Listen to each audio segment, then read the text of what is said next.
Hi friends, இன்றைக்கி நம்ம பால்கோவா செய்ய போகிறோம். அதுக்கு தேவையான பொருட்கள் 1/2 லிட்டர் பால், அப்புறம் வெல்லம்.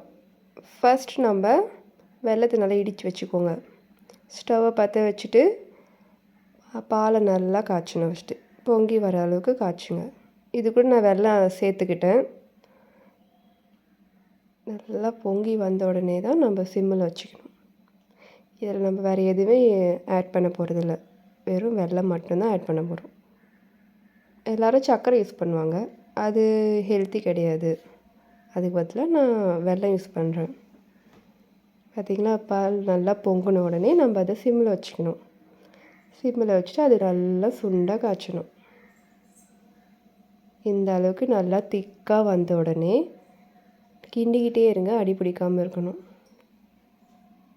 பார்த்திங்களா பால்கோவா எப்படி வருதுன்னு. இப்போ நம்ம 1 டேபிள் ஸ்பூன் நெய் சேர்த்துக்க போகிறோம். நெய்யை சேர்த்துக்கிட்டு நல்லா கிண்டி விடுங்க. நல்லா சூப்பராக இருக்கும். பார்த்திங்களா, பால்கோவா ரெடி ஆகிடுச்சு. இப்போ நம்ம இதை ஒரு பாத்திரத்தில் மாற்றி வச்சுக்கிறோம். அவ்வளோதான், பால்கோவா ரெடி. ரொம்ப டேஸ்டி, ரொம்ப ஹெல்த்தி, குழந்தைங்களுக்குலாம் ரொம்ப பிடிக்கும். பாய்.